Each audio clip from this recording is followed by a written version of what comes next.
Now see, what is this property says? If A1, A2, A3 are in AP, whose common difference is D, then the fixed number, non-zero number K belong to real number, any constant K or any number K.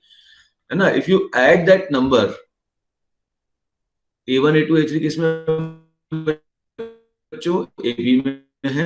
अगर उस constant के add करें तो भी resulting series आपकी AP में आएगी. अगर हमें कांस्टेंट के हर एक टर्म में से माइनस कर दें तो भी रिजल्टिंग सीरीज AP में आएगी. या किसी कांस्टेंट के को हर एक टर्म में मल्टीप्लाई कर दें तो भी AP मिलेगा. और अगर हम किसी भी कांस्टेंट टर्म से AP के हर एक टर्म को, प्रत्येक टर्म को, एवरी टर्म को डिवाइड कर दें तो भी आपको रिजल्ट AP में मिलेगी.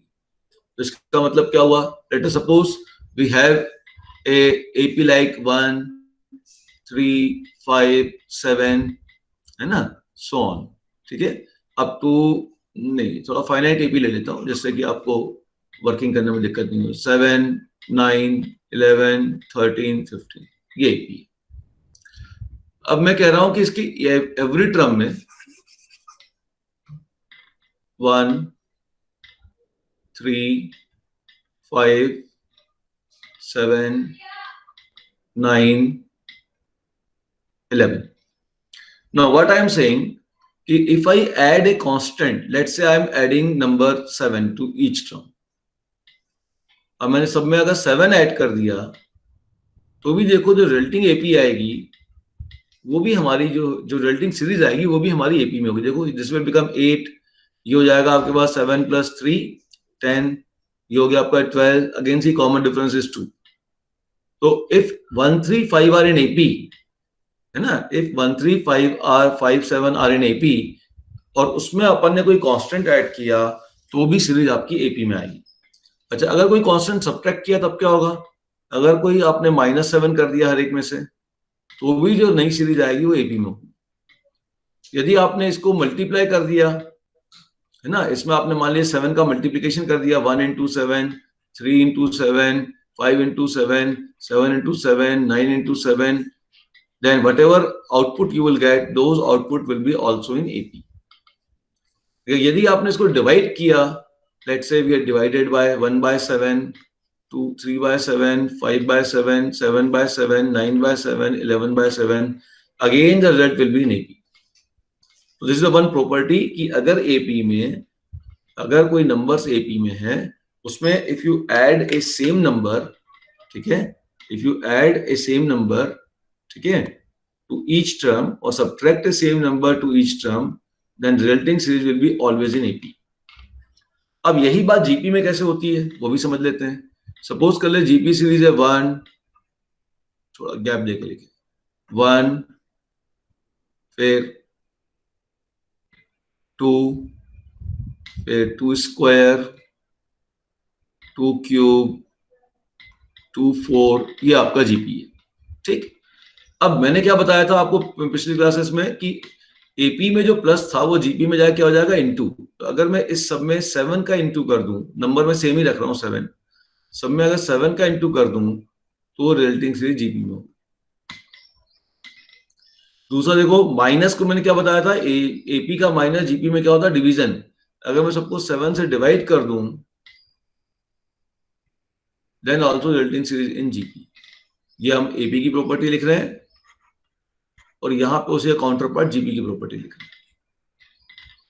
ठीक, मैंने क्या कहा था, जो इनटू था AP में वो GP में जाके क्या होता है? पावर बन जाता है.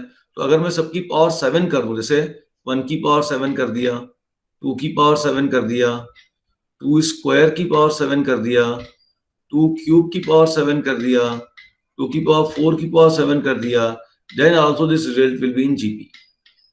डिवीजन को मैंने क्या बताया था? AP का डिवीजन GP में जाके क्या होता है? रूट हो जाता है. AP का डिवीजन GP में रूट बन जाता है. तो अगर मैं सभी को अंडर रूट ले लूं, है ना, 1 की पावर 1/7, रूट मतलब 1/7, 2 की पावर 1/7, 2 स्क्वायर की पावर 1/7, 2 क्यूब की पावर 1/7, 2 की पावर 4 की power 1/7, then also resulting series is in GP.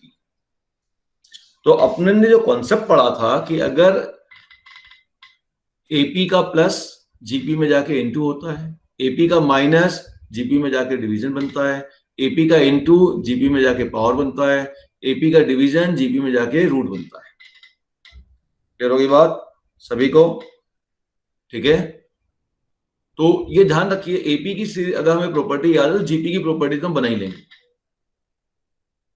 सो ध्यान दीजिएगा बहुत अच्छे से कि एपी में अगर कोई भी नंबर्स एपी में है, सीरीज एपी में है, और इस सीरीज के एवरी टर्म में if you add a same constant resulting series will be in AP.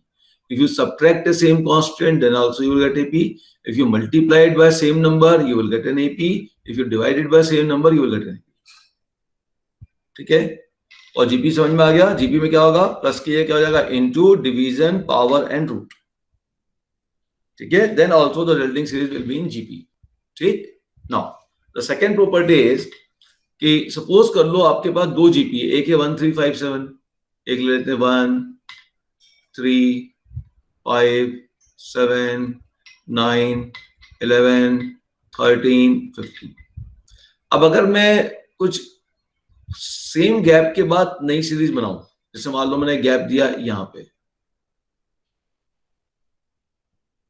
अब ये सीरीज जो नहीं बनेगी 1 5 9 13 की, ये भी आपका एपी में, वैसे जीपी में भी चलेगा। अगर मैं सेम गैप के बाद सीरीज बनाऊंगा the resulting series will be in what? AP, और जीपी का होगा the resulting series will be in GP. दूसरी बात देखो, सपोज कर ले एक और सीरीज ले लेता हूं 2 4 6 8 10 12 14 16। अब मैं ये दो एपी हैं, ये दो एपी के टर्म्स को आपस में ऐड कर देता हूं, कॉरस्पॉन्डिंग टर्म को, 1 को 2 से ऐड कर रहा हूं, या मैं 1 को 4 से भी ऐड कर सकता हूं। तो जब मैं 1 को 4 से ऐड करूंगा तो 3 को 6 से ऐड करूंगा, 5 को 8 से ऐड करूंगा। चलो वो देख लेते हैं क्या हो रहा है। So now let us add the corresponding term, या 1 + 2 1 + 4 देखो कितना आ रहा है 4, 3 + 6 9, 5 का डिफरेंस, यहाँ 13। ठीक है, तो डिफरेंस आपको मिल जाएगा 4 का डिफरेंस। तो कोई भी एक टर्म ले लो और जितनी गैप के बाद दूसरा टर्म लोगे दूसरी सीरीज का, उतनी गैप के बाद अगले बार भी वो टर्म लेते जाओ, तो नई सीरीज आपकी हमेशा जीपी में आएगी। जैसे 1 + 4 3 + 6 5 + 8 7 + 10, निकाल लो, देखो कितना आ रहा है ये। This will become 5, this is 9, difference कितना हो गया 4 का। This is 13, 13 - 9 4, this is 17, 17 - 13 4। तो रिजल्टिंग सीरीज आपका अगेन किस में आ गया बेटा? एपी में। तो ये छोटी छोटी प्रॉपर्टी है बेटा, क्वेश्चन में काम आती है बहुत। अगर आपके पास कभी भी एपी है और आप कुछ गैप के बाद एपी के टर्म्स लेते हो, सेम गैप के बाद एपी के टर्म्स पिक करते हो, तो भी रिजल्टिंग सीरीज एपी में। अगर दो एपी हैं और उनके आप टर्म्स को आपस में, करस्पॉन्डिंग टर्म्स को या सेम गैप के बाद वाले टर्म को आपस में ऐड करते हो, तो भी रिजल्टिंग सीरीज आपकी एपी में होगी। अगर एक बच्चा बोले सर मैं 1 और 6 को ऐड करता हूँ, ठीक है, 1 + 6 निकाल लो, फिर 3 प्लस क्या करोगे? 10 करोगे, दो गैप के बाद ले रहे हो ना, दो गैप के बाद आपने नंबर लिया है 1 + 6, तो फिर दो गैप के बाद लो, 6 के दो गैप के बाद कितना आएगा? 12 आएगा, सॉरी 3 + 12, फिर दो गैप के बाद लो, तो भी सीरीज आपकी एपी में आएगी। अब जीपी में क्या हो जाएगा देखो, तो मान लो एक जीपी है 1 2 2 स्क्वायर 2 क्यूब 2 4 2 5, इतना ही ले लेते हैं। और दूसरी जीपी है 1 3 3 स्क्वायर 3 क्यूब 3 4 3 5, चलो यहाँ लो 2 6 2 7 3 6, कुछ भी बना सकते हो आप, कोई भी सीरीज बना लो, ये जीपी है। जीपी का मतलब जानते हो ना, इनका कॉमन रेशियो सेम होना चाहिए। Next term divided by previous term देखो 2 है, next term divided by previous term 2 है, तो जीपी है ना। तो next term divided by previous term same है, तो जीपी है। और एपी में क्या होता है? Next term minus previous term same होना चाहिए। तो समझो बात को कि 1 2 2 स्क्वायर 2 क्यूब ये आपका जीपी में है। अब मैं कुछ सेम गैप लेता हूँ, कुछ गैप के बाद लेता हूँ टर्म, 1 के बाद मैंने कहा एक काम करो, ये वाला गैप ले लो, एक गैप एक अल्टरनेट टर्म ले लो, देखो हो गया 1 2 स्क्वायर 2 4 2 6, ये भी आपका जीपी बना, जैसा एपी बन रहा था वैसे जीपी में चला।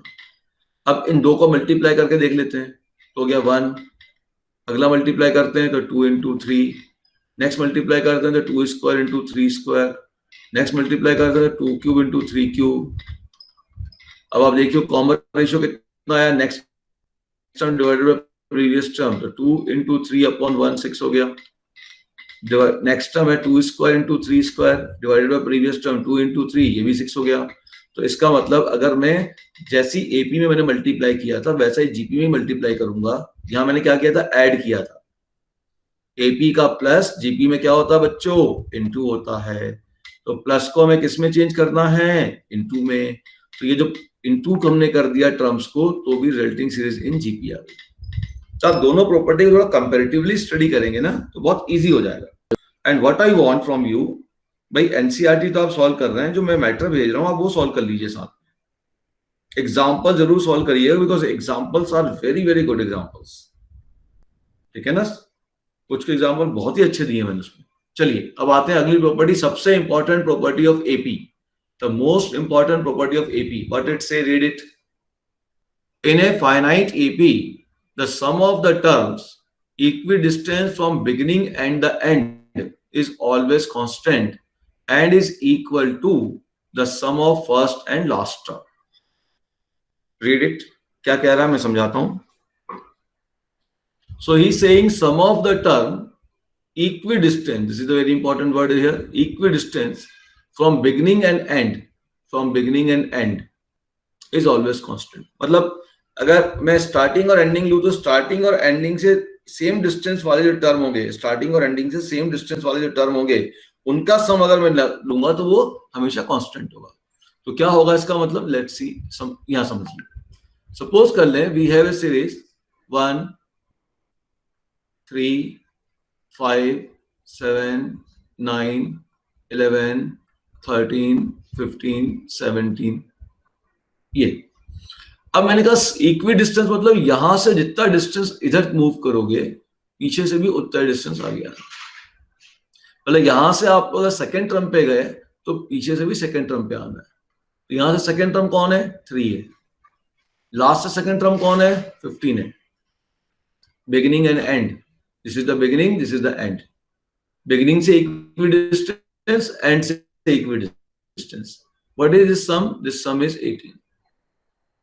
ओके, नाउ अब बिगिनिंग से सेकेंड टर्म पे थर्ड टर्म पे जाता हूं 5, एंडिंग से थर्ड टर्म पे जाता हूं 13, अगेन दिस इज 18। बिगिनिंग से फोर्थ टर्म पे जाता हूं 7, एंडिंग से फोर्थ टर्म पे जाता हूं 11, अगेन दिस इज 18। बिगिनिंग से फिफ्थ टर्म पे जाता हूं 9, एंडिंग से फिफ्थ टर्म पे जाता हूं अगेन 9, अगेन इट इज 18। तो ये वेरी वेरी इंपॉर्टेंट प्रॉपर्टी है कि किसी भी एपी में, कोई भी एपी ले लो, स्टार्टिंग से जितना आगे आप टर्म, स्टार्टिंग से जितना आगे वाला टर्म पिक करोगे उतना ही अगर एंडिंग से पीछे वाला टर्म पिक कर लोगे तो उनका सम हमेशा एक सेम नंबर आएगा। And this same number is nothing but, this same number is nothing but sum of first and last term, 1 plus 17, and 1 plus 17 means this is nothing but a plus l. First term is a and last term is 17. So this is very important property कि you take any AP, आप कोई भी AP ले लें, ठीक है, starting और ending से बराबर डिस्टेंस वाले टर्म का सम हमेशा कांस्टेंट होता है और वो कांस्टेंट की वैल्यू हमेशा फर्स्ट और लास्ट टर्म के सम के इक्वल होती है। ठीक है, क्लियर? अच्छा, अब यहां पे ये a प्लस एल मिल गया, तो a प्लस एल का कनेक्शन किससे होगा, a प्लस एल का कनेक्शन होगा sum to n term of AP से। What is sum to n term of AP बेटा, आपने पढ़ा होगा n/2 2a plus n-1 into D. इसका एक और फॉर्मूला था n/2 a प्लस एल। तो इस प्रॉपर्टी को हम सम टू एन टर्म से रिलेट कर देते हैं। ठीक है, इसी चीज को मैंने यहां पे जनरल वे से लिखा है कि अगर आपके पास मान लो एक एपी है A1, जनरल एपी ले रहा हूं, A2 A3 an-2 an-1 an। अब A1 plus an first term starting से एंडिंग का फर्स्ट टर्म, इसका सम, यहां से सेकेंड टर्म A2, यहां से सेकेंड टर्म an-1, इसका सम, यहां से थर्ड टर्म A3, यहां से ये थर्ड टर्म, इनका sum. All this will be constant and all this will be equal to a plus m। ठीक है, अच्छा ध्यान से देखिएगा, ये बच्चों को बड़ी दिक्कत होती है कि सर यहाँ तो थोड़े से टर्म थे तो हमने गिन लिया, भाई यहाँ से थर्ड टर्म, यहाँ से थर्ड टर्म। मान लो मेरे पास 1000 टर्म होते किसी सीरीज में तो मैं कैसे गिनता, तब तो मैं नहीं गिन पाता। तो उसके लिए मैं क्या कैसे मालूम करूं कि कौन सा टर्म स्टार्टिंग और एंडिंग से इक्वल डिस्टेंस वाला है?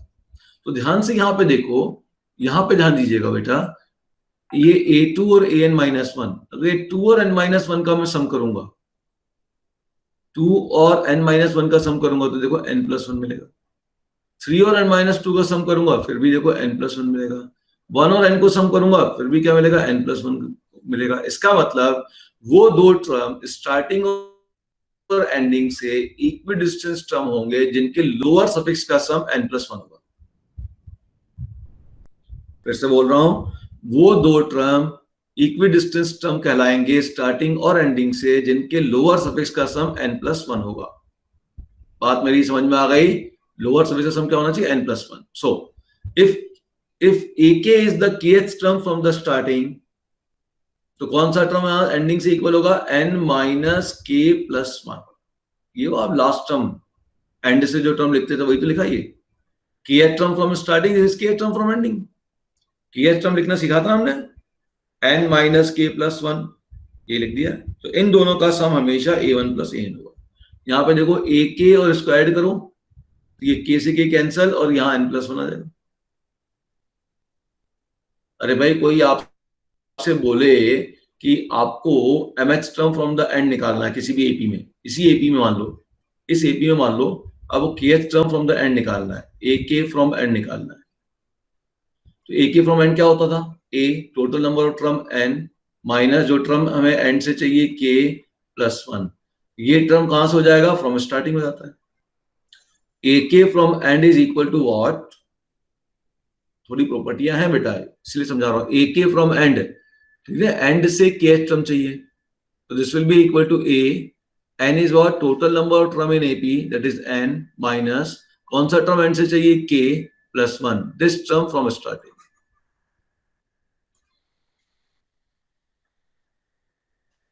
तो अगर मैं यहां से kth टर्म लूंगा और एंड से kth टर्म लूंगा तो यहां से kth टर्म तो एक ही हो गया, है ना बेटा? यहां से kth टर्म तो आपका एक ही हो गया ना, और एंड से kth टर्म कौन हो गया? वो ये हो गया। इसका सम हमेशा कांस्टेंट होगा और ये हमेशा a+l के बराबर होगा। अब ध्यान से देख लो, स्टार्टिंग से kth टर्म ak है, एंड से kth टर्म an-k+1 है। इनके लोअर सफिक्स का अगर आप सम करोगे तो देखो लोअर सफिक्स का सम कितना आ रहा है? n+1 आ रहा है कि नहीं आ रहा? तो हम कैसे पता करेंगे कि कौन से टर्म स्टार्टिंग एंडिंग से इक्वी डिस्टेंस है? उसके लिए कुछ नहीं, बहुत सिंपल सी बात ध्यान रखनी है कि जो लोअर सफिक्स का सम होगा वो आपका टोटल नंबर ऑफ टर्म से एक ज्यादा होना चाहिए। अगर किसी सीरीज में 10 टर्म है तो वहां पे 11 लोअर सफिक्स का सम मिलना चाहिए। 20 टर्म है तो 21 मिलना चाहिए। 100 टर्म है तो लोअर सफिक्स का सम 101 मिलना चाहिए। वो दो टर्म स्टार्टिंग एंडिंग से इक्वी डिस्टेंस सम, और उन दो टर्म को आप किससे रिप्लेस कर दोगे? हर बार a+l से रिप्लेस कर दोगे। क्या ये प्रॉपर्टी सबको क्लियर हुई? अच्छे से देख लीजिए, कोई डाउट हो तो बिल्कुल आप पूछें इस क्वेश्चन में। ये प्रॉपर्टी बहुत इंपॉर्टेंट प्रॉपर्टी है, ये आपके एग्जाम में बहुत आती है। नाउ अब इसी का काउंटर पार्ट जीपी में क्या होगा? यहाँ पे सम था तो जीपी में ऑटोमेटिक क्या हो जाएगा? प्रोडक्ट हो जाएगा। मैंने कहा था ना एपी का प्लस जीपी में जाके क्या हो जाता है? इनटू हो जाता है। तो मैं एक जीपी की सीरीज लेता हूं, देखिए क्या होगा। Let us take GP series. मैंने लिया 1 2 2 स्क्वायर 2 क्यूब 2 4 2 की पावर 5 2 की पावर 6 2 की पावर 7 ले लिया। अब यहां पे स्टार्टिंग और एंडिंग से इक्वी डिस्टेंस टर्म का सम था, तो यहां पर स्टार्टिंग और एंडिंग से इक्वी डिस्टेंस टर्म का क्या होगा? प्रोडक्ट होगा। एपी का प्लस जीपी में जाके बेटा इनटू होता है। एपी का प्लस, ठीक है, एपी का प्लस जीपी में जाके इनटू होता है, ठीक है। तो स्टार्टिंग और एंडिंग से इक्वी डिस्टेंस टर्म का क्या था? सम था, तो जीपी में जाके क्या हो जाएगा? प्रोडक्ट हो जाएगा। तो स्टार्टिंग से सेकेंड टर्म लिया मैंने 2, एंडिंग से सेकेंड टर्म लिया 2 की पावर 6, देखिए हो गया 2 की पावर 7। स्टार्टिंग से थर्ड टर्म लिया 2 स्क्वायर, एंडिंग से थर्ड टर्म लिया 2 की power 5, again this will become 2 की पावर 7। अगर बेस सेम है then we will add power, no, ये 2 की पावर 2 + 5 होगा ना। स्टार्टिंग से थर्ड टर्म देखो 2q है, एंडिंग से थर्ड टर्म देखो, सॉरी फोर्थ टर्म 2q है, एंडिंग से फोर्थ टर्म 2 की पावर 4 है, into sorry, so this is 2 की पावर 3 प्लस 4, दिस इज 2 की पावर 7।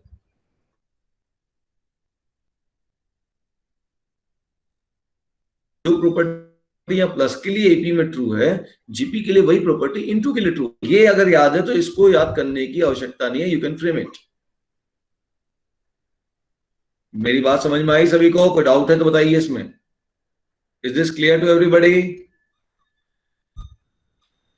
ये पॉइंट सबको क्लियर है ना?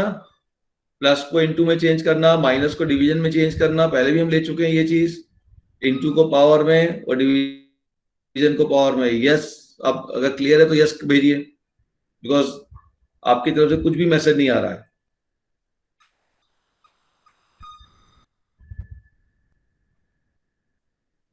थोड़ा इंटरेक्टिव होना पड़ेगा बेटा। दूसरी चीज, मैं जिससे पूछूंगा ना उसको जवाब देना है, ठीक है ना? और आप लोग का वीडियो मैं देखना चाहता हूँ। आप लोग पीछे बैठे बैठे सिर्फ कथा सुन रहे हैं, बोले से सुन रहे हैं हम लोग, सुनने से काम नहीं चलेगा ना। You have to solve it, pen और पेंसिल लेके बैठिए और लिखिए उसको। चलिए, ये बात समझ में आ गई? ओके, तो अब इसका मतलब क्या हुआ कि अगर स्टार्टिंग टर्म ए है और एंडिंग टर्म एल है, तो this will be equal to, this is equal to A into L. लेकिन ध्यान रखना, ए इंटू एल का जीपी के सम के फॉर्मूले से कोई रिलेशन नहीं होता, तो इसको हम सम से रिलेट नहीं कर पाएंगे, इसको हम सम से रिलेट नहीं करेंगे, बस इतना ध्यान रखना है। यहां सम से रिलेट हो जाता है क्योंकि ए प्लस एल आ रहा है, लेकिन प्रॉपर्टी है काम की। इसी चीज को जनरल क्या कहूंगा, if kth term, if ak is the kth term from the starting, then what is the kth term from the ending? A n minus k plus 1, product of these two term will be equal to a into l। ये property GP में है। Is this clear? तो ये connectivity थोड़ा ध्यान रखना, बाकी तो ठीक है, बाकी कर लोगे आप, ठीक है। नेक्स्ट प्रॉपर्टी अब रीड करो। सो एपी में क्या था, स्टार्टिंग एंडिंग से इक्वी डिस्टेंस टर्म का सम क्या होता है, हमेशा कांस्टेंट होता है, and that will be equal to sum of first and last term. In GP starting और एंडिंग से इक्वी डिस्टेंस के टर्म का प्रोडक्ट हमेशा कांस्टेंट होता है, and that will be equal to product of first and last. I think now it's clear to everybody. Okay, अब आ जाइए अगली प्रॉपर्टी में, read this one. Any term except the first term of an AP is equal to half the sum of term equidistant from the it। half the sum of term का arithmetic mean है। Any term, अब कोई भी term ले लो AP का, ठीक है, any term of an AP is equal to, वो इक्वल होगा half the sum of term equidistance from the term. आप एपी का कोई भी टर्म ले लो, उससे जितनी इक्विडिस्टेंस टर्म पीछे जाओगे और जितना सेम डिस्टेंस पे टर्म आगे का लोगे, उन दोनों का अर्थमेटिक मीन हमेशा वो टर्म होगा। ये कह रहा है, रीड करो थोड़ा सा लैंग्वेज। सपोज कर लो again we are I am taking 1 3 5 7 9 11 13 15 17, कुछ भी ले लो। Now I am picking any term, let's say I am picking this 7, मैंने 7 लिया, एनी टर्म बोला ना उसने, मैंने 7 कंसिडर कर लिया। This any term is my 7, this 7। अब वो क्या कह रहा है, any term of an AP, AP का कोई भी टर्म ले लिया, 7 ले लिया, इज इक्वल टू, तो ये 7 इक्वल होगा to half the sum of term equidistance from the term. इस टर्म से इक्विडिस्टेंस टर्म, इस टर्म से जो इक्विडिस्टेंस टर्म है, मतलब ये इस टर्म से एक कदम पीछे और एक स्टेप आगे चले, इस टर्म से इक्वी डिस्टेंस 5 है और 9 है। ये दोनों देखो 7 से equidistance, 5 and 9 are equidistance from 7, यही बोल रहा है। Is equal to half the sum of term equidistance from the term. ये टर्म इस टर्म के लिए आया है, ये टर्म ये वाले टर्म के लिए आया है, ठीक है। तो जो टर्म लिया है उससे इक्वी डिस्टेंस जो टर्म होगा उसके सम के हाफ होगा, मतलब अर्थमेटिक मीन हुआ। तो देखो अगर 7 लिया मैंने टर्म, तो इससे इक्वी डिस्टेंस टर्म कौन सा है, 5 है, और उसके काउंटर पार्ट कौन सा इक्वी डिस्टेंस है, 9। इन दोनों का अर्थमेटिक मीन निकालो, इन दोनों का अर्थमेटिक मीन क्या निकल रहा है वो देखो। देखो इसका अर्थमेटिक मीन क्या निकलेगा, इसका अर्थमेटिक मीन निकालो। 5 + 9 ऐड करो 14, 14/2 7। अब यहां से अब हम 2 कदम पीछे आए, 2 टर्म्स बैक आए और 2 टर्म्स फॉरवर्ड गए। अब 7 से इक्विडिस्टेंस टर्म 3 है और 11 है, 2 कदम पीछे 2 कदम आगे, ठीक है। बैकवर्ड 2 स्टेप बैकवर्ड या 2 term backward 2 term forward. Now what is the arithmetic mean of 3 and 11? Again see 3 + 11/2, this is 14, 14/2 means 7, again 7, यही है। अब इसका ले लो इक्विडिस्टेंस, इसका सम भी 7 आएगा। So you pick any term of an AP, AP का तुम कोई भी टर्म ले लो, उससे जितना आप बैक जाओगे अगर उतना ही आप आगे जाओगे, तो उन दोनों टर्म का अरिथमेटिक मीन हमेशा ये वाला टर्म होगा। अगर आपने 9 पिक किया होता तो इसके लिए भी वही होता है, इसलिए बोला एनी टर्म 9 पिक कर लो तो 7 + 11, 7 + 11 कितना हो गया बोलो 18/2 9। 2 कदम पीछे जाओ 5, आगे जाओ 13, 5 + 13 18/2 again 9। You take any term of this AP, जितना उस टर्म से बैकवर्ड जाओगे और उतना ही उस टर्म से फॉरवर्ड जाओगे, तो वो जो नंबर होंगे बैकवर्ड और फॉरवर्ड पे उनका अरिथमेटिक मीन वो वाला टर्म होगा। I hope it is clear. So in general, if I am saying, अगर मैं कहता हूं कि ये आपका kth टर्म है और kth टर्म से बैकवर्ड में गया k - l, तो फॉरवर्ड कितना जाऊंगा k + l। तो जो ak होगा that will be equal to ak - l plus ak plus l/2।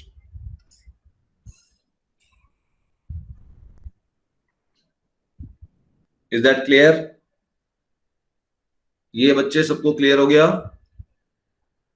ये दोनों प्रॉपर्टी बहुत इंपॉर्टेंट प्रॉपर्टी हैं, इसमें कोई डाउट होता बताइए।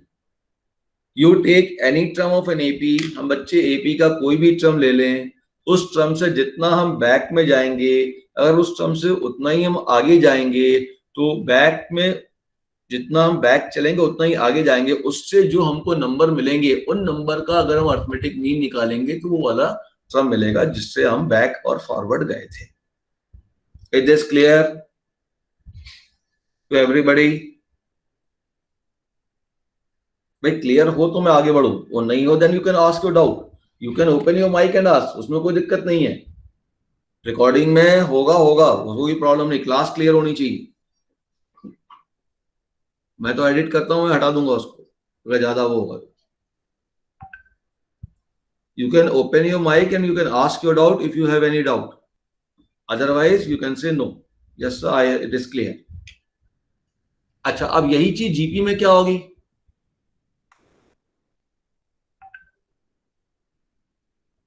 यही चीज जीपी में क्या होगी? देखिए जीपी में भी सेम प्रॉपर्टी होल्ड करेगी।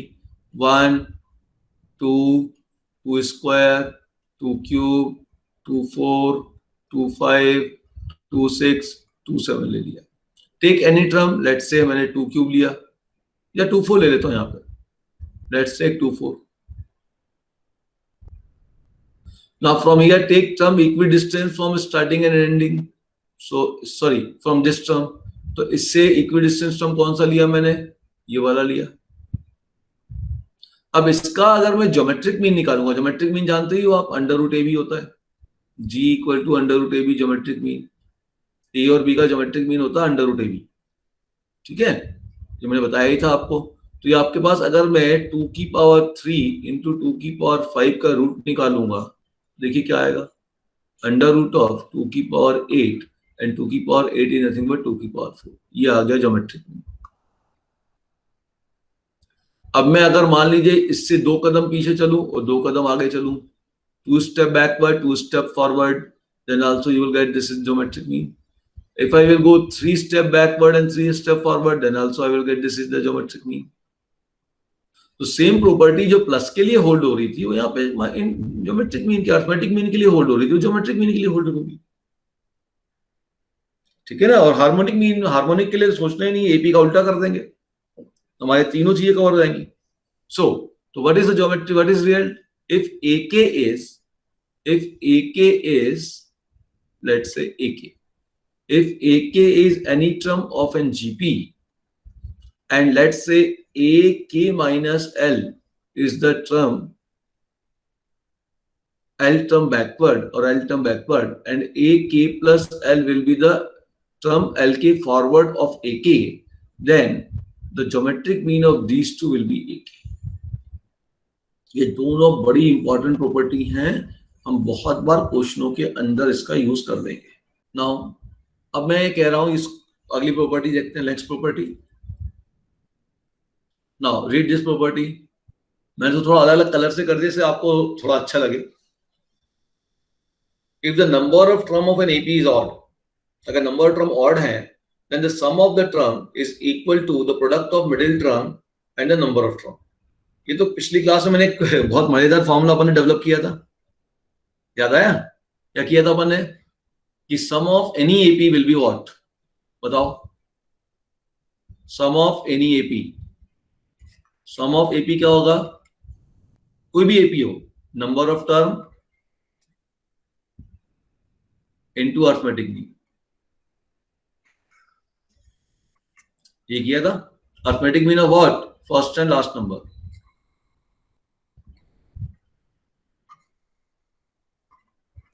याद आया? कल की क्लास में अपन ने इसको यूज किया था. याद आया या नहीं आया? बोलो. ये यूज किया था ना, सम ऑफ एन एपी, है ना, is equal to number of term of that AP. जैसे मान लीजिए मैंने एक क्वेश्चन लिया, इसी को लेता हूं.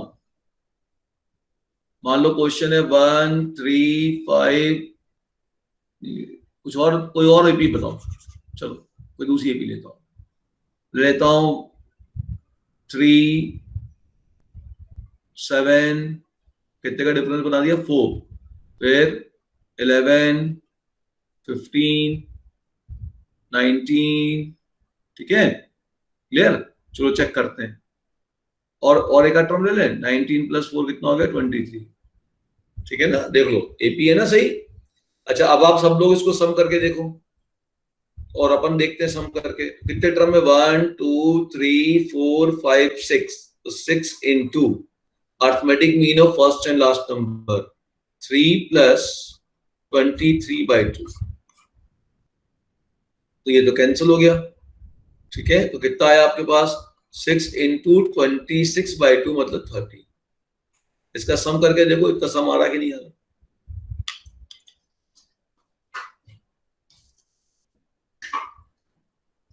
अब ये तो डिपेंड, देखो सम इतना आ रहा है नहीं आ रहा, सम करके देखो ना. आ रहा है? अरे बेटा, इसको ऐसे भी समझ सकते थे, ध्यान दो.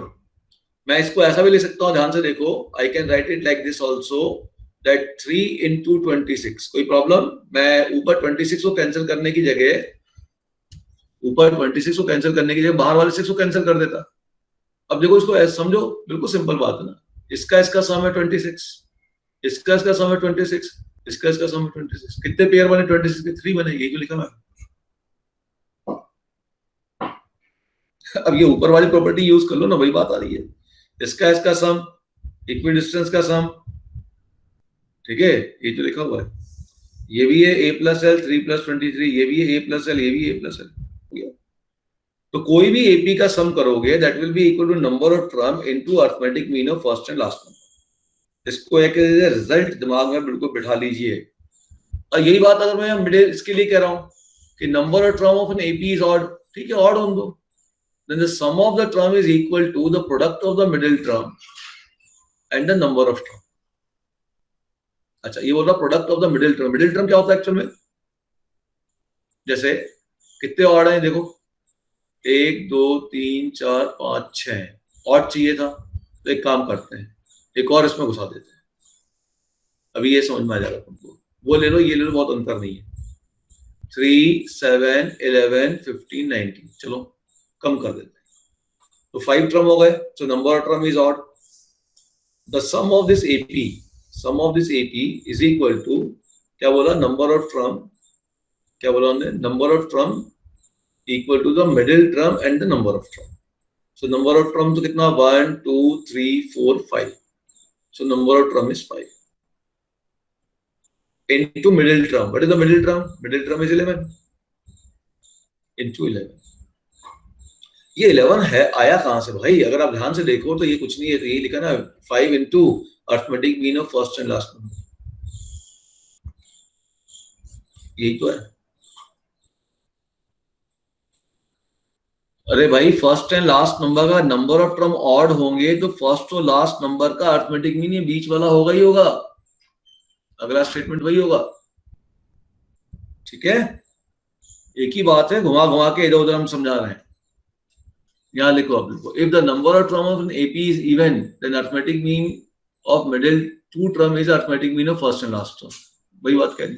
अगर इवन होंगे तो इन दोनों का जो अर्थमेटिक मीन होगा, ये दो मिडिल टर्म होंगे, इवन होंगे तो दो मिडिल टर्म होंगे ना, इसका जो अर्थमेटिक मीन होगा वो फर्स्ट और लास्ट के अर्थमेटिक मीन के बराबर होगा। If the number of term of an AP is odd, then its middle term is arithmetic mean of first and last number. तो बात वही है, मैंने एक आपको जनरल रिजल्ट दे दिया है भाई। नंबर ऑफ टर्म यदि ऑड होंगे, जैसे यहाँ ऑड है, एक ही मिडिल टर्म है, this middle term is arithmetic mean of first and last number. तो मैंने एक जनरल रिजल्ट दे दिया कि sum of an AP is number of term into arithmetic mean of first and last number. अब ये odd होगा तो अर्थमेटिक मीन उसका मिडिल टर्म हो जाएगा, और अगर इवन होगा तो अर्थमेटिक मीन उसके मिडिल टर्म का भी एवरेज हो जाएगा, ठीक है। तो कोई भी एक रिजल्ट याद कर लो, थोड़ा पढ़ लीजिएगा इसको एक दो बार तो और क्लियर हो जाएगा। क्या है प्रॉपर्टी, सबको क्लियर होगी बेटा? कोई डाउट? चलो एक क्वेश्चन देखो फटाफट, सबसे सिंपल क्वेश्चन देखते हैं, ये वाला question. Now try this question, देखते हैं what you do. And if you had already done previously तो थोड़ा सा वेट कर लीजिएगा, आंसर भी मत दीजिएगा। If A1, A2, A3, A24 are in AP and this sum is 225, find this sum. तो अब ध्यान से देखिएगा कि आपको गिवन क्या है। ये जो गिवन क्वांटिटी है, इस गिवन क्वांटिटी में सभी टर्म नहीं दिए। A1 दिया है, A24 दिया है और A20 है, फिर A10 है और A15 है, ठीक है। और आपको सम निकालना है इन सभी टर्म का, A1, A2, A3, A23, A24, इसमें कोई भी गैप नहीं है, ये सम निकालना है। तो दिया हुआ है इसमें कितने सारे टर्म है, ध्यान से देखो, जो सम निकालना है उसमें नंबर टर्म कितने, दैट इज 24 टर्म। 24 टर्म का सम निकालना है, 24 टर्म का सम निकालना है। सो number of term in this question, number of term जो है वो है 24 सीरीज के अंदर, जिसका आपको सम निकालना है। अच्छा, और यहां पे दिख रहा है, यहां पे टर्म गैप के बाद है, तो चलो इसकी लोअर सफिक्स पे ध्यान दो। इसका लोअर सफिक्स है 1, इसका लोअर सफिक्स है 24। इन दोनों लोअर सफिक्स का सम कितना आया? 1 + 24 कितना आया बताओ? 25 आया। ओ, जैसे ही लोअर सफिक्स का सम 25 आया, इसका मतलब ये टर्म तो स्टार्टिंग एंडिंग से इक्वी डिस्टेंस वाले टर्म की कहानी में लग जाएगा। So now I am collecting this term A1 plus A24 in one group, क्योंकि इसकी लोअर सफिक्स का sum total number of term से एक ज्यादा है। Now what is second term A5? इधर आ जाओ, इसके लोअर सफिक्स का सम देखो, ये भी 25 है। So A5 plus A20 ये भी हो गया, ठीक है। फिर देखो यहाँ A10 और ये A15, फिर लोअर सफिक्स का सम देखो 25 है। So A10 plus A15। कोई डाउट? क्या हमने देखा बच्चों कि भाई यहां पे गैप्स आ रहे थे, तो ठीक है। अब ये देखा कि एक्चुअल जो हमें समीशन करना था उसमें 24 टर्म थे, और जो टर्म हमारे आ रहे हैं उसमें कुछ टर्म ऐसे हैं जिसके लोअर सफिक्स का सम 24 + 1 है, n+1 है, 25 है। n+1 चाहिए था ना, इसका मतलब ये टर्म हमारे इक्वी डिस्टेंस वाले टर्म हो जाएंगे। वैसे ही 5 और 20 का सम करेंगे 25, तो ये टर्म हमारे स्टार्टिंग एंडिंग से इक्वी डिस्टेंस वाला टर्म होगा। वैसे ये टर्म भी हमारे इक्वी डिस्टेंस वाला टर्म होगा। तो हम यहाँ पे उस प्रॉपर्टी का यूज करेंगे कि term equidistance from starting and ending equal to A plus what, L. तो देखो बच्चे, ये स्टार्टिंग एंडिंग से इक्वी डिस्टेंस है, ये हो गया ए प्लस एल। ये भी तो है बेटा इक्वी डिस्टेंस, ये भी हो गया ए प्लस एल, ये भी इक्वी डिस्टेंस है, ये भी हो गया a plus l 225। So thrice a plus l equal to 225। Now what is a plus L? A plus L equal to 75. Now I want to find the sum of this one. A1 plus A2 up to A24. So what is number of term here? 24. So 24 by 2 into A plus L. Eta formula n by 2 A plus L. तो गया 12 into 75, ये आपका हो जाएगा 900। भाई जो video available है वो क्लास में अंतर क्या हुआ? क्लास का बेनिफिट यही है ना कि you can ask your doubts. So again I am saying, if you have any doubt in this question, please ask. और नहीं है, then we should proceed to another method to solve this question. देखो, simple add कर दो, कितना आ रहा है ये 69, ऐड करो उसको। 225 आ गया। अब इसमें से कॉमन निकालो, कितना कॉमन हो जाएगा? देखो 3 कॉमन हो रहा है, so 3 common, so 2a plus 23d is 225। ये कैंसिल हो गया, वापस वही आ गया 75। इस वैल्यू को यहाँ पे फीड कर दो। वो एपी थी नहीं और अपन एपी का सम लगाया जा रहा है, इसलिए गड़बड़ हो रही है। ठीक है, तो ये भी कर सकते हो आप। अगर आप प्रॉपर्टी याद नहीं है तो आप सिंपल सम करो। ध्यान देना ये एपी नहीं बन रही है ना, इसलिए नॉर्मल सम करना पड़ेगा। अपन एपी के हिसाब से सम नहीं कर सकते, समझ गए? ठीक है, अपन ने वो चेक नहीं किया, वो अपनी गलती है। नाउ अब अगली प्रॉपर्टी देखते हैं, इसी पे एक और क्वेश्चन देखते हैं। ये समझ में आया सभी को बेटा? प्रॉपर्टी क्लियर हो गई आपको? नेक्स्ट क्वेश्चन देखो, इसमें एक मैंने क्वेश्चन दिया हुआ, एग्जांपल दिया है। इस क्वेश्चन को थोड़ा ध्यान देते हैं, क्या कह रहा है question. So question is if A1 A2 A3 AN are in AP. A1 A2 A3 AN जो है ये बेटा एपी में है। If 1 upon A1 AN plus 1 upon A2 AN minus 1 plus 1 upon A3 AN minus 1 and so on up to 1 upon AN A1 equal to this much, then find the value of lambda. ध्यान से देखिएगा कि ये जो result है इसमें जो terms use किए गए हैं उस पर बहुत ध्यान गौर कीजिएगा। ये दोनों टर्म कैसे हैं? अगर मैं ऐसा लिखूं यहां पर कि साहब ये A1 A2 A3 A4 up to AN minus 2 AN minus 1 AN, ये है। अब मैं कह रहा हूं ये जो टर्म आपके पास गिवन है ये एपी में है। और ध्यान से देखो ये टर्म किस किस टर्म को मैं यहाँ एक साथ ले रहा हूं उस पर ध्यान देना। इस टर्म को ले रहा हूं, इस टर्म को ले रहा हूं। अच्छा, फिर मैं किसको ले रहा हूं? A2 को ले रहा हूं, फिर मैं A2 को ले रहा हूं और मैं AN minus 1 को ले रहा हूं। फिर मैं किसको साथ में ले रहा हूं? मैं A3 को ले रहा हूं, फिर मैं A3 को एक साथ ले रहा हूं और फिर मैं AN minus 2 को ले रहा हूं। ये तो क्लियर दिख गया कि A3 यहां से थर्ड टर्म है, AN minus 2 यहां से थर्ड टर्म है, मतलब मैं इक्वी डिस्टेंस टर्म को ले रहा हूं। और इक्वी डिस्टेंस टर्म की मेरे पास एक प्रॉपर्टी होती है, क्योंकि यहां मैं इक्वी डिस्टेंस टर्म को ले रहा हूं। ध्यान से देखिएगा, दिख गया आप लोग को ये चीज पकड़ में आई सबको कि what we are doing, we are taking equidistance term from starting and ending. ये थोड़ा क्वेश्चन में आपको पिक करना है। अच्छा, और जो आंसर चाहिए उस पर गौर कीजिए। हमें lambda upon A1 plus AN, 1 upon A1 1 upon A2 ये चाहिए। मतलब मुझे डिनोमिनेटर में से इनको अलग अलग करना है। एक एक डिनोमिनेटर में एक टर्म चाहिए, डिनोमिनेटर में एक एक टर्म चाहिए। ठीक है, मुझे डिनोमिनेटर में एक एक टर्म चाहिए, तो मुझे इसको अलग अलग करना है। तो इस ज्वाइन करने की कोशिश कर रहा है क्या? बार बार 2-3 बार हो चुका है। तो मुझे क्या करना है? मुझे डिनोमिनेटर में A1 चाहिए और डिनोमिनेटर में AN चाहिए। मुझे A1 इंटू AN नहीं चाहिए। जैसे मान लो कभी ऐसा आपसे कोई बोले कि साहब मुझको डिनोमिनेटर में 2 इंटू 3 दिया हुआ है, और बोले साहब मुझको डिनोमिनेटर में केवल 2 चाहिए एक जगह और केवल 3 चाहिए एक जगह, 2 इंटू 3 नहीं चाहिए। तो इसका मतलब अगर केवल 2 चाहिए तो इस कैलकुलेशन में ऊपर 3 कैंसिल हो जाना चाहिए, और डिनोमिनेटर में ओनली 3 चाहिए तो इस कैलकुलेशन में ऊपर नीचे से 2 कैंसिल हो जाना चाहिए, और ये उसी समय पॉसिबल होगा जब ऊपर 2+3 होगा या 2-3 होगा, कुछ भी हो जाए, 2+3 हो जाए या 2-3 हो जाए, ये दोनों में से जो भी टर्म होगा उस टर्म के कारण ही, ठीक है ना, ये कैंसिलेशन पॉसिबल है। बेटा मैं पीछे नहीं जा सकता, मैं गया तो फिर वो गड़बड़ करेगा।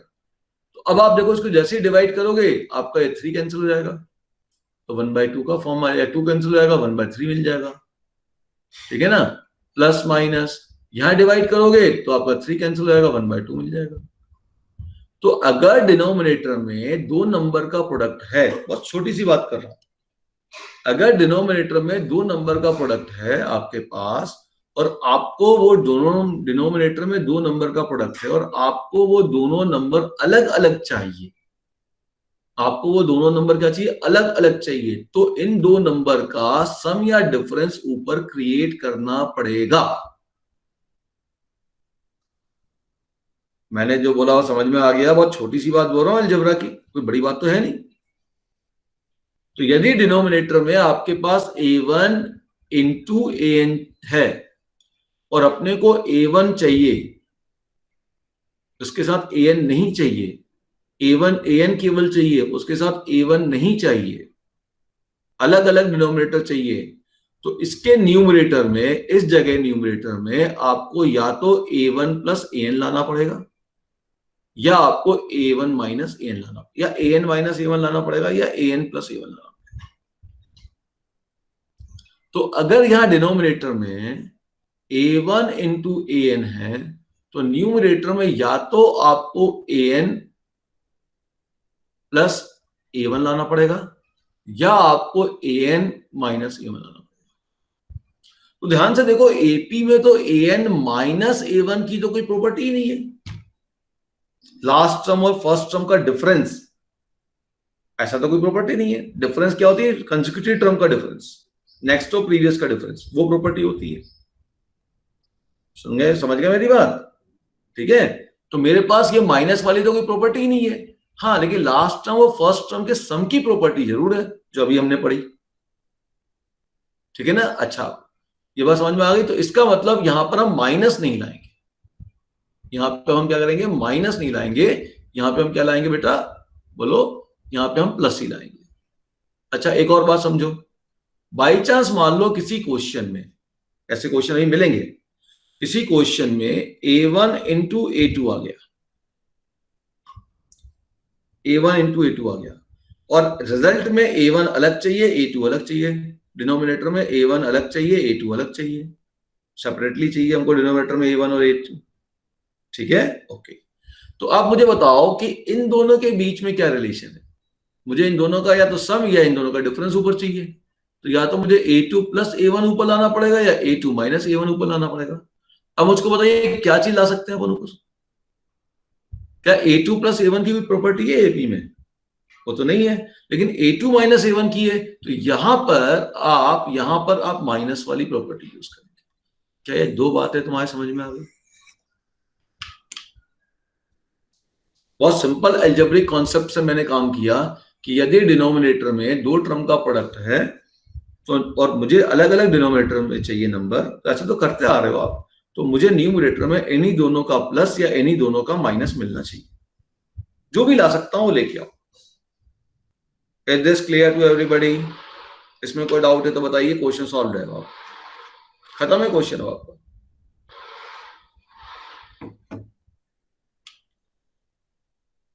समझ गए? चलिए, तो अब आप देखिए कि इस वाले केस में a1 और an वाले केस में प्रॉपर्टी तो प्लस की है, ठीक। तो मैं कहता हूं एक काम करता हूं, इसमें a1 प्लस an से इसको मल्टीप्लाई डिवाइड कर देता हूं।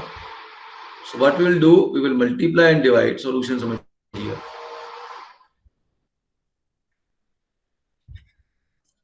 Multiply and divide by a1 plus an। So देखिए क्या होगा, तो 1/a1 प्लस an बाहर निकाल दिया, जैसा मुझे राइट हैंड साइड में चाहिए, और हर एक न्यूमरेटर में मैंने a1 प्लस an लिख दिया। मल्टीप्लाई डिवाइड तो सेम ही नंबर से कर सकते हो ना बेटा, an।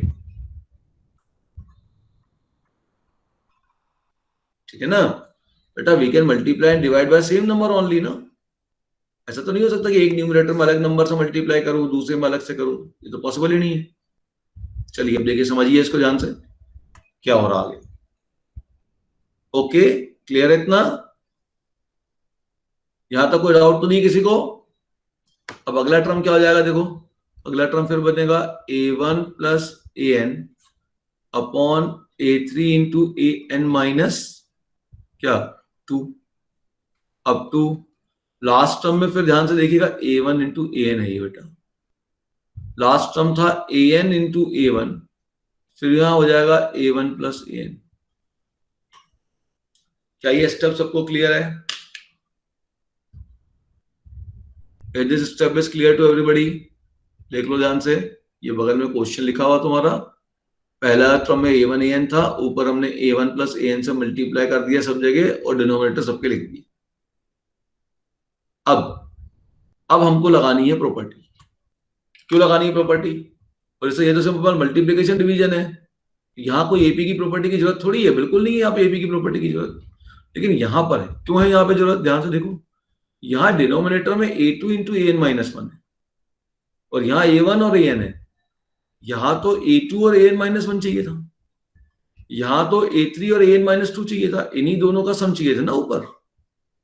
So since a1 a2 a3 an minus 2 an minus 1 an are in AP, a property that term equidistant from first and last, this must be equal to a2 plus an minus 1. This is also equal to a3 plus an minus 2 and this process will continue. ये आपके समझ में आया मैं ये क्यों कर रहा हूं? पहला चीज तो मैंने देखा कि भाई मुझको अगर इसे अलग अलग करना है तो मेरे न्यूमरेटर में इन्हीं दोनों टर्म का प्रोडक्ट होना चाहिए था, तो मैंने इन्हीं दोनों का प्रोडक्ट लिख दिया तो उसी क्वांटिटी से मल्टीप्लाई डिवाइड कर दिया।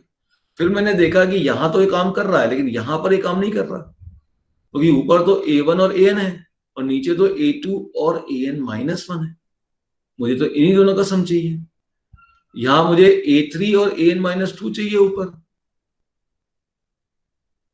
तो अब मैंने यूं देखा कि भाई ये जो सम था a1 और an by property of an AP, the term equidistant from starting and ending, that sum will be equal to a1 plus an। और ये टर्म इक्विडिस्टेंस है, सेकंड टर्म एंड लास्ट से सेकंड टर्म, फर्स्ट से third term, last से third term, उन्हीं को हमने denominator में लिखा हुआ है। इसका सम हमेशा इक्वल होता है and that will be equal to a1 plus an। तो अब ये वाला जो a1 और an है इसको मैं क्या लिख दूंगा, इस वाले a1 और an को मैं लिख दूंगा a2 प्लस an माइनस, ठीक है। प्लस अगले में क्या आ रहा है, अगला डिनोमिनेटर है a2 into an minus two, और by this property a1 plus an can be written as a2 plus an minus two. Next term में क्या आ रहा है, a3 into an minus three. ये आ रहा ना, ये सही आ रहा है, ये सही लिखा है, कुछ गड़बड़ हो गई है?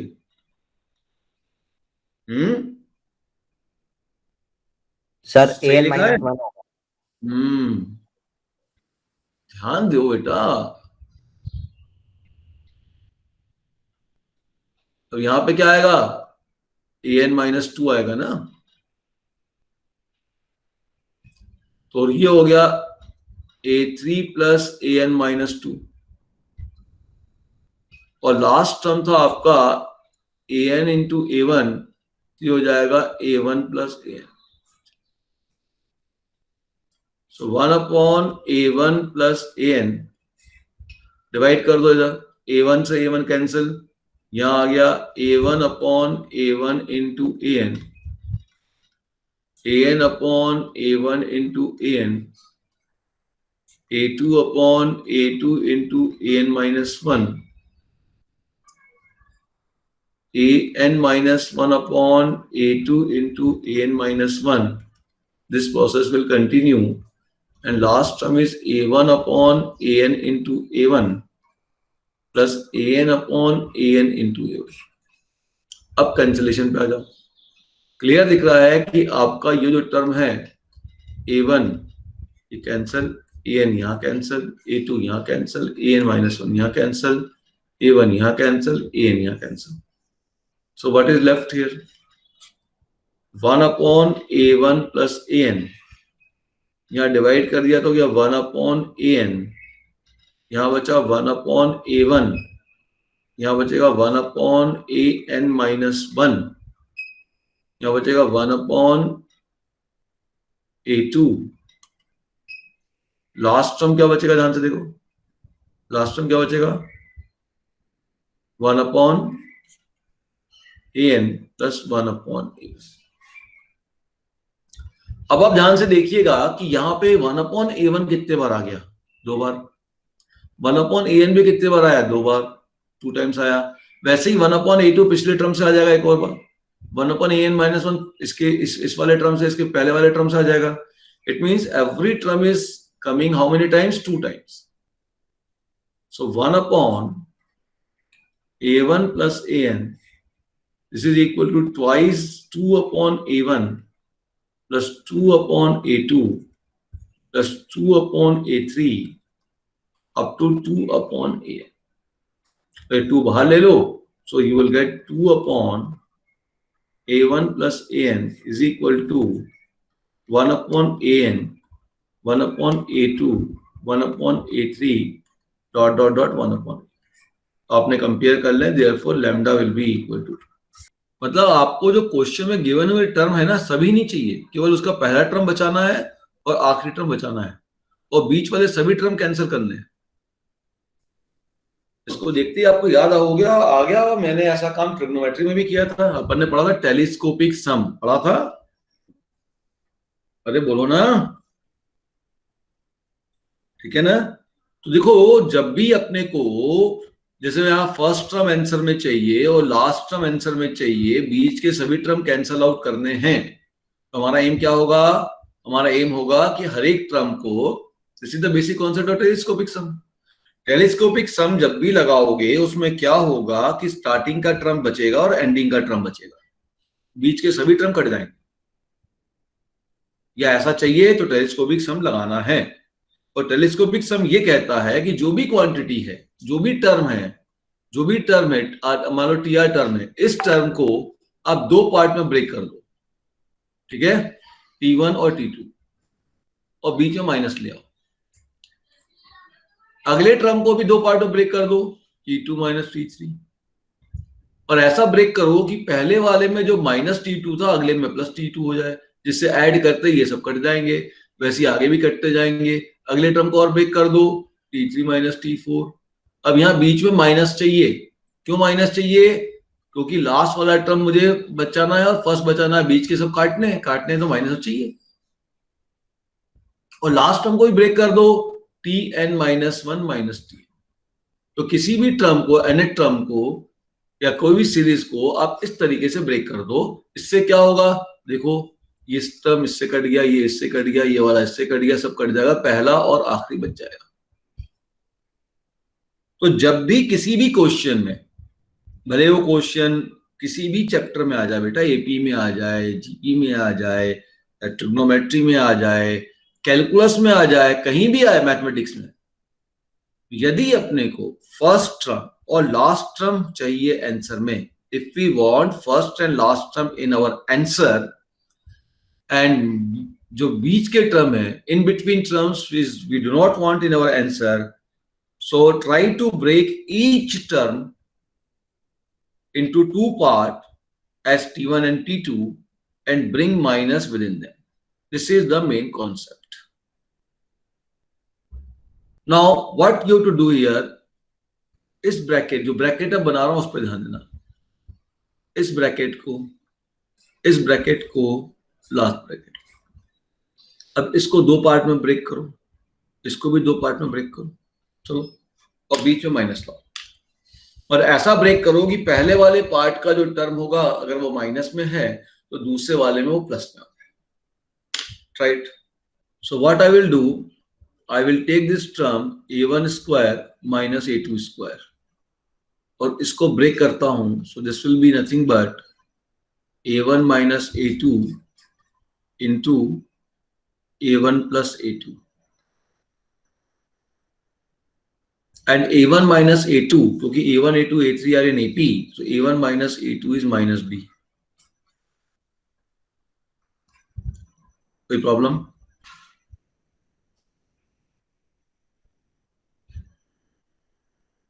चलिए देखते हैं कहाँ क्वेश्चन जाता है. नाउ लेट्स टेक ये. सर ये काम यहाँ पे नहीं करेगा ऐसा लग रहा है. ये हो जाएगा a3 माइनस a4. पहली बार एंड को देखकर तो लग रहा था ये काम करना चाहिए, लेकिन यहाँ पे लिखने पे ऐसा लग रहा है कि शायद ये काम ना आए. टेलीस्कोपिक सम वाली बात यहाँ पे ना लग पाए, लेकिन एंड को देख के लग रहा था. देखते हैं आगे क्या होता है. ठीक है, ब्रेक तो करेंगे ना. तो ब्रेक किया. अब ये a3 minus a4 is again minus d into a3 plus a4. ठीक. तो अगर मैं इसी प्रकार से ये प्रोसीजर को बढ़ाते जाऊं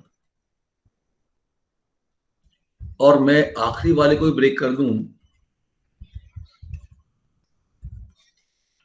a2k का whole square, this is a2k minus 1 minus a2k into a2k minus 1 plus a2k, and this is also minus d.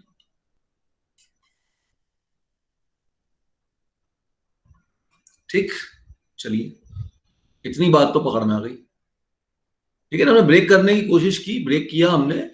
Break करने पे हमने देखा कि भाई यहां पर हमारे पास जो माइनस वाला टर्म था वो तो डी बन गया और प्लस वाला टर्म बच गया. तो टेलीस्कोपिक सम की जो कहानी थी कि हमारा कैंसिलेशन हो जाना चाहिए, वो तो नहीं दिख रहा कि यहां हो पाएगा, क्योंकि आपके पास बच क्या रहा है, आपके पास बच तो प्लस रहा है. चलिए अब इन सबको ऐड कर देता हूं and see what will happen. Let us add it. तो ऐड करूंगा तो ये हो जाएगा a1 square minus a2 square plus a3 square minus a4 square up to a2k minus 1 square minus a2k square. इस पूरे में से माइनस d कॉमन ले लो.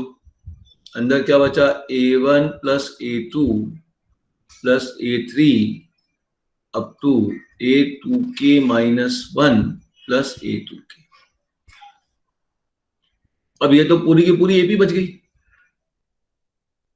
ठीक है ना. यहाँ पे देखो डिफरेंस हमने d को यूज किया, क्योंकि कंसेक्यूटिव 2 टर्म्स का डिफरेंस था ना, तो दो लगातार टर्म का डिफरेंस तो d हो जाएगा. रिवर्स ऑर्डर में था इसलिए माइनस d लिख दिया. अब ये पूरी की पूरी AP हो गई. अच्छा, मुझे आंसर में क्या चाहिए वो थोड़ा देखना पड़ेगा. मुझे आंसर में जो चाहिए उसके हिसाब से चलना पड़ेगा. आंसर में तो मुझे स्क्वायर का टर्म चाहिए ना. अच्छा, और k upon k minus 2k minus 1 भी चाहिए, और a1 स्क्वायर माइनस a2 का होल स्क्वायर चाहिए. देखते हैं क्या होता है. चलो एक बार सम करके देखते हैं. मैं भी हिट एंड ट्रायल मार रहा हूं जैसा आप करते हो. सम टू एन टर्म लगा देते हैं. तो 2k by 2, number term is 2k ना, 1 2 3 4 up to 2k. 2 into a1 या sum of first and last term, क्योंकि ये चाहिए मुझे आंसर में. इसको लिख दिया a1 प्लस a2k. ये कैंसिल. तो now you got minus d into 15 minute बोलो वेट करने के लिए.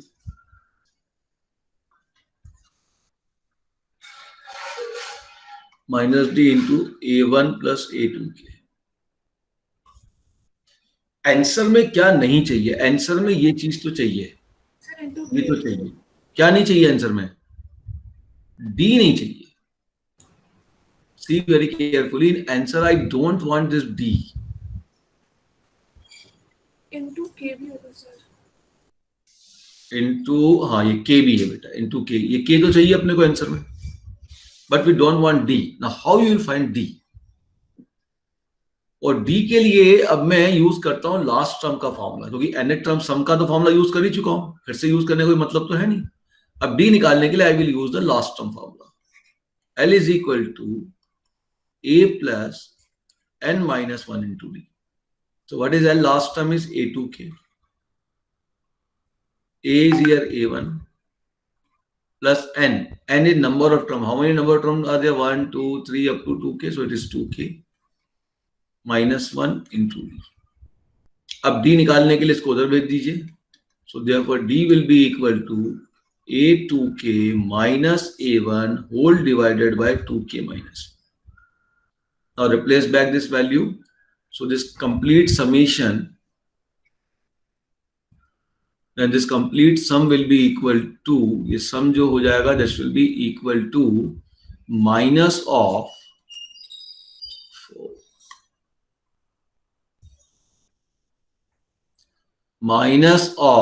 a2k minus a1 upon 2k minus 1 into a1 plus a2k. ठीक, इनटू दिस के. चलिए अब अरेंज करना चालू करते हैं. इस माइनस को इसको अंदर दे देते हैं, न्यूमरेटर में दे देते हैं. तो हो जाएगा k upon 2k minus 1 into, इस माइनस को इसके न्यूमरेटर को दे दिया तो a1 माइनस a2k, और यहाँ प्लस को दे दिया तो a1 प्लस a2k. अब इसे मल्टीप्लाई कर दो, आंसर बन गया. तो a1 स्क्वायर माइनस a2k का होल स्क्वायर. तो ये इस क्वेश्चन का सॉल्विंग का टेक्निक हुआ. हमको पहली बार देख के ऐसा जरूर लगा क्योंकि हमें फर्स्ट और लास्ट टर्म चाहिए था, और ये नॉर्मली होता है कि हम तो ऐसा ही अप्रोच करेंगे भाई, है ना. ज्यादातर क्वेश्चन बन जाते हैं उस अप्रोच से. लेकिन इस क्वेश्चन में स्टार्टिंग में जरूर ऐसा लगा कि भाई हर एक को दो पार्ट में ब्रेक करके काम कर लेंगे, लेकिन जैसे ही ब्रेक करने गए तो ये तो लगातार दो टर्म का डिफरेंस आया, ये तो डी बन गया. अब यहाँ माइनस है, क्या बच गया, प्लस बच गया. तो टेलीस्कोप की सम सीधा सीधा अप्लाई नहीं हो सका. हर एक को ब्रेक किया, सम किया, देख लीजिए, कोई डाउट हो पूछ लीजिए, नोट डाउन करना नोट डाउन कर लीजिए.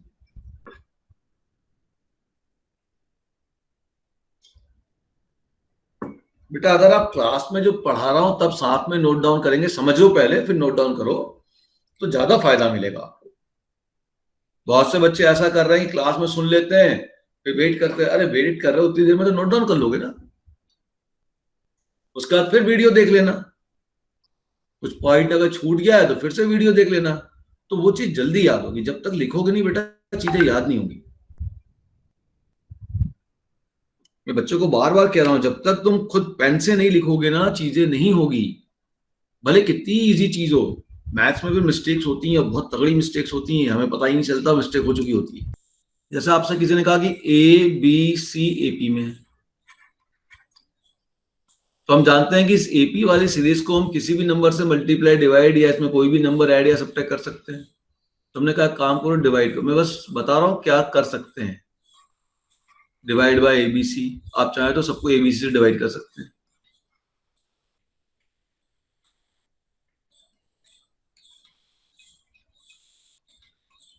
सीरीज किस में चली जाएगी, एपी में जाएगी.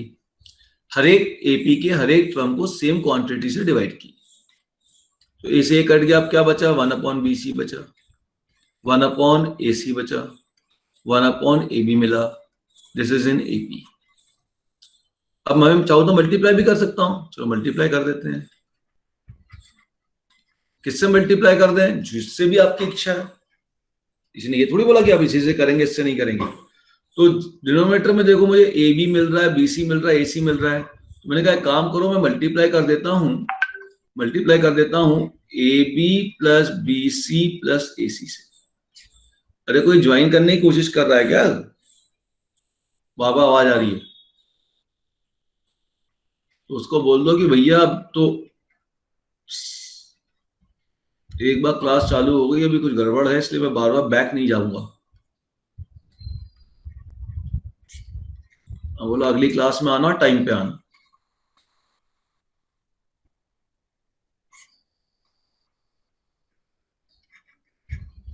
तो मैंने सभी को इसी से मल्टीप्लाई कर दिया. आप किसी से भी मल्टीप्लाई कर सकते हैं. आप a प्लस बी प्लस सी से मल्टीप्लाई कर सकते हैं, आप 5 से मल्टीप्लाई कर सकते हैं. You can multiply by any number, any constant. ठीक है ना. लेकिन मैंने क्योंकि डिनोमिनेटर में देखा ए बी है, बी सी है, ए सी है, तो इनके सम से मल्टीप्लाई कर दिया. ठीक. तो एबीसी अगर एपी में है तो ये जो इतना बड़ा एक्सप्रेशन दिख रहा है ये भी एपी में है, या अगर ये एक्सप्रेशन एपी में है तो ये भी एबीसी भी एपी में. ध्यान रखना, ये अच्छी बात है. अब एक काम करो, सर ये बीसी और बीसी कट सकता है, हाँ एक काम करो, सब्ट्रैक्ट कर देता हूँ, वन सब्ट्रैक्ट कर दिया, तब क्या हो गया, A B plus B C plus A C upon B C minus one, A B plus B C plus A C upon A C minus one. अब आप बोलोगे सर सब्ट्रैक्ट ही क्यों करूं, ऐड कर लो भाई, कुछ भी कर सकते हो आप, लेकिन काम वो करोगे जिससे कुछ फायदा होगा। क्या फायदा हो रहा है यहाँ पे, जैसे ही सब्ट्रैक्ट करूंगा ऊपर का बीसी कैंसिल हो जाएगा या ऊपर का एसी कैंसिल हो जाएगा, so now I can say it is a B plus A C upon B c. तो यहाँ पे देखो एसी कैंसिल, तो a B plus B c upon A c, और यहाँ पे देखो ए बी कैंसिल तो हो गया b C plus A C upon a b are in A. ठीक है, तो इस प्रकार का ये रिजल्ट आ गया। तो बहुत बार ऐसा होता है कि एबीसी एपी में, तो इसको एपी में प्रूफ करो, है ना। तो ये सिंपल सी प्रॉपर्टीज को हम यूज कर सकते हैं और क्या चीज चाहिए उसके हिसाब से आगे बढ़ सकते हैं। ये बात समझ में आ गई सभी को, बोलो। तो आप किसी भी नंबर से मल्टीप्लाई डिवाइड कर सकते हैं, कोई भी नंबर आप ऐड या सब्ट्रैक्ट कर सकते हैं, लेकिन इसका ध्यान रखना जो रिक्वायरमेंट है उसके हिसाब से काम करना है। मर्जी तो हमारी है, लेकिन इसका मतलब ये थोड़ी कुछ भी कर दोगे, जैसा चाहिए आंसर में वैसा काम करेंगे।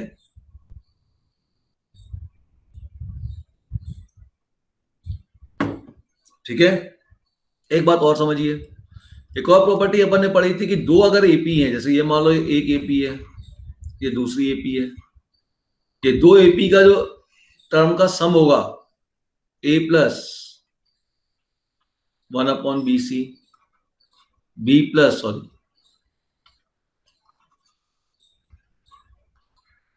B plus one upon A c, c plus one upon a b, ये भी आपका एपी में होगा। तो ये एबीसी एपी में है, ये भी एपी में है। मैंने बताया दो सीरीज की कॉरेस्पॉन्डिंग टर्म को आप ऐड करोगे तो रिजल्टिंग सीरीज भी एपी में होगी, तो ये भी, ये इंपॉर्टेंट है, ध्यान रखना। जनरली ये बच्चे जो है इसको नॉर्मल सॉल्व करने बैठोगे समय खा जाएगा। ठीक है, अगली बात ध्यान रखना कि अगर ऐसा आ जाता है कि एबीसी एपी में, तो हम वेरीफाई कैसे करेंगे। अगर एबीसी एपी में तो you can take any three values, a को 1 ले लो, बी को 2 ले लो, सी को 3 ले लो, कुछ भी 3 वैल्यू ले लो। बस ये ध्यान रखना वैल्यू ऐसी लेना है कि कोई भी टर्म जीरो ना बने, वैल्यू ऐसी लेना है जो जिससे कोई भी टर्म जीरो ना बने। समझ में आ गई बात।